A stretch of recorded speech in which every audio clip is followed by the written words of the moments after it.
Please bear with me, and I need to remember to put my phone on silent before I start these videos.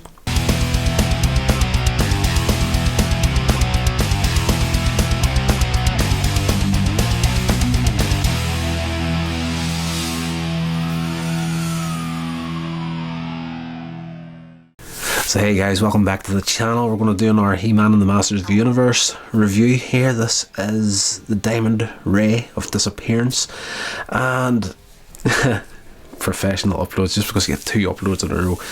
But I am literally just getting home from work, watching an episode, turning on the camera, recording, going quick at these videos. So please bear with me, and I need to remember to put my phone on silent before I start these videos.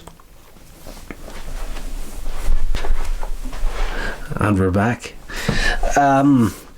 Yes, the Diamond Ray of Disappearance. Skeletor, as usual, trying his best to take over Eternia, and he has found the lost Diamond of Disappearance, and the ray of light that comes off the Diamond of Disappearance, anyone that sees it essentially disappears.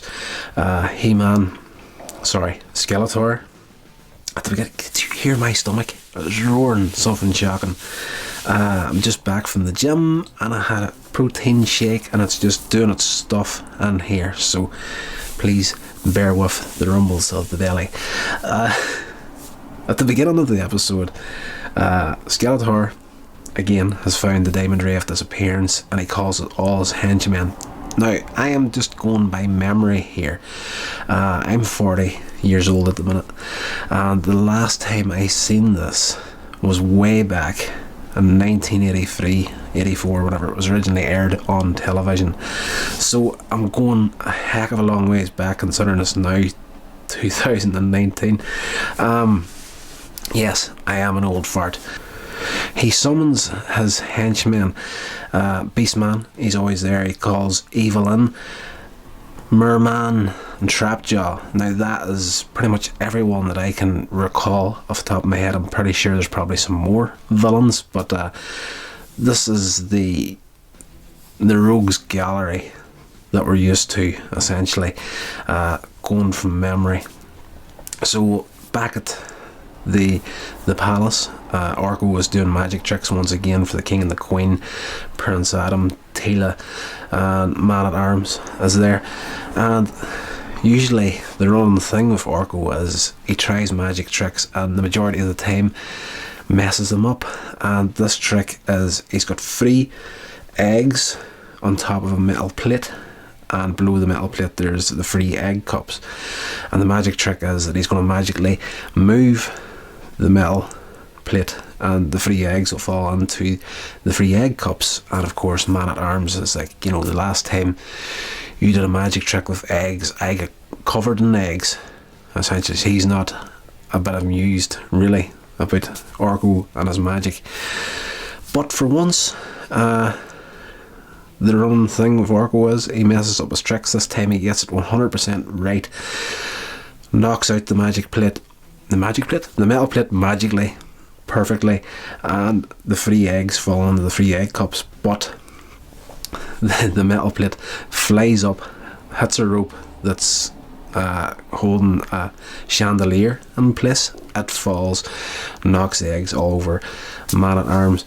So at this point, the sorceress turns up at the window. She's got the ability to transform into an eagle, but she's powerless away from Castle Grayskull. She's came to warn Man-at-Arms that there's an attack about to happen. The attack then happens.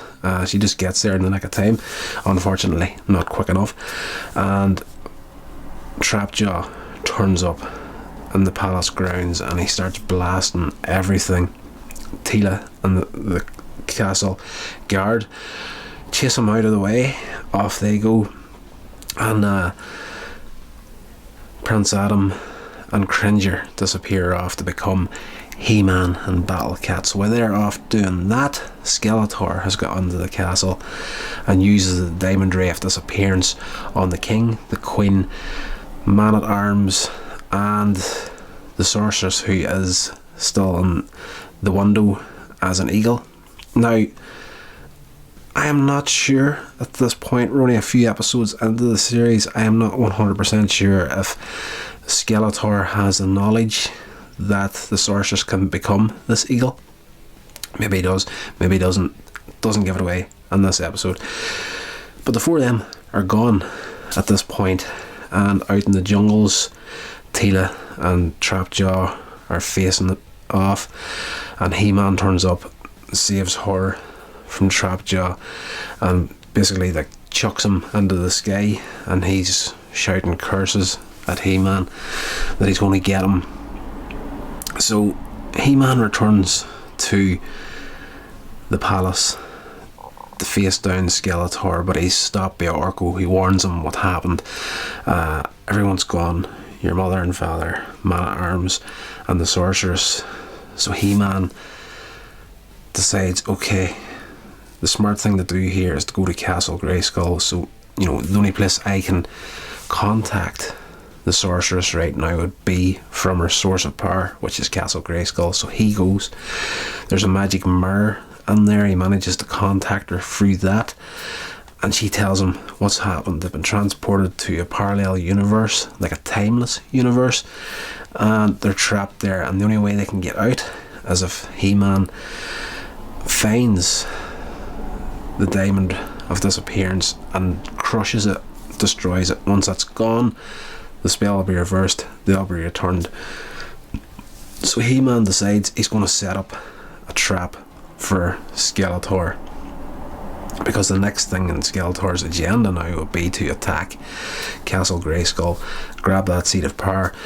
So he gets Stratos involved, who was in the last episode. He's like a Hawkman sort of thing. He's like a weird sort of superhero that just kind of flies about and just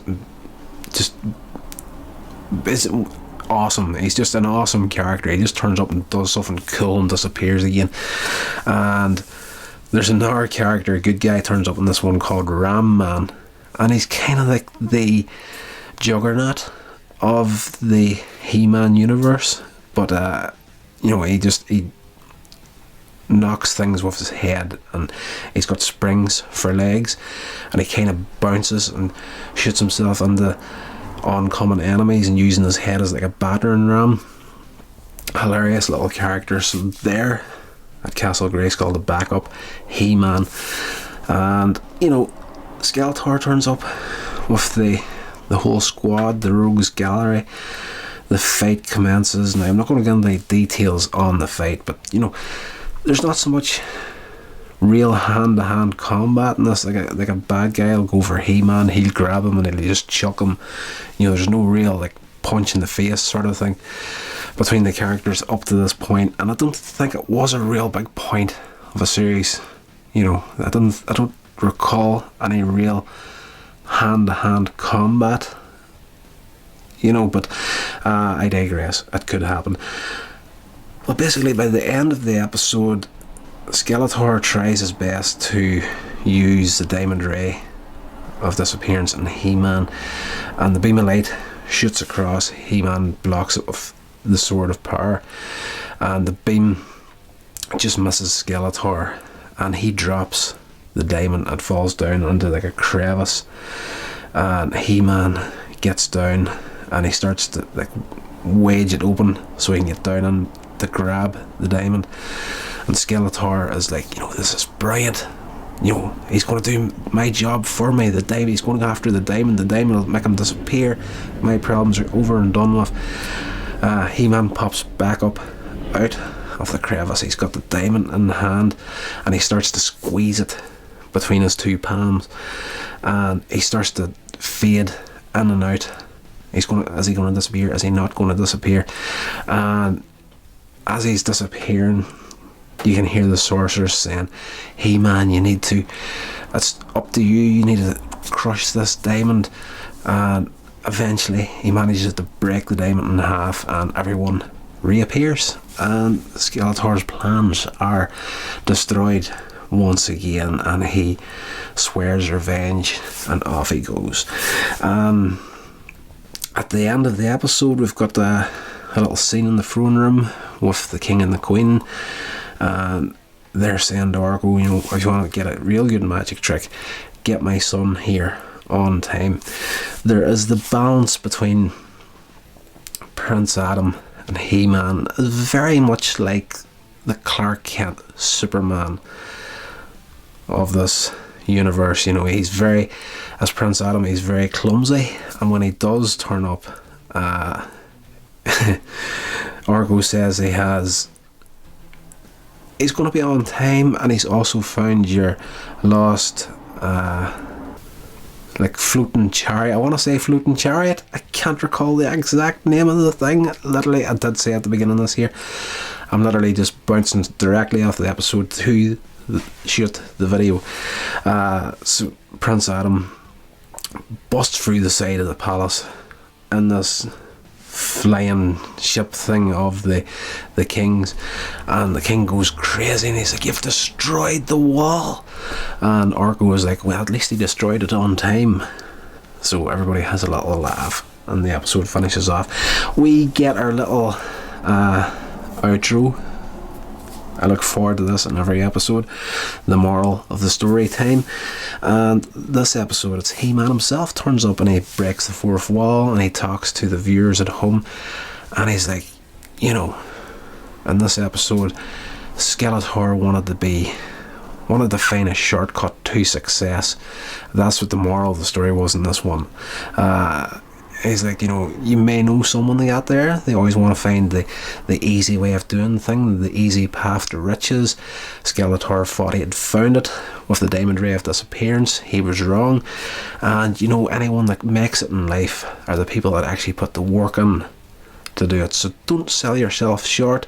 Get out there, do the work, make a success of yourself. It's essentially the moral of the story to this episode. I really did enjoy this one. This review probably doesn't do it justice at all. There's a lot of the main characters are in this episode, and there's a lot of decent, good fights in it, and you know, that's just a beautiful little cartoon, and you know, that's definitely does have a special place in my heart.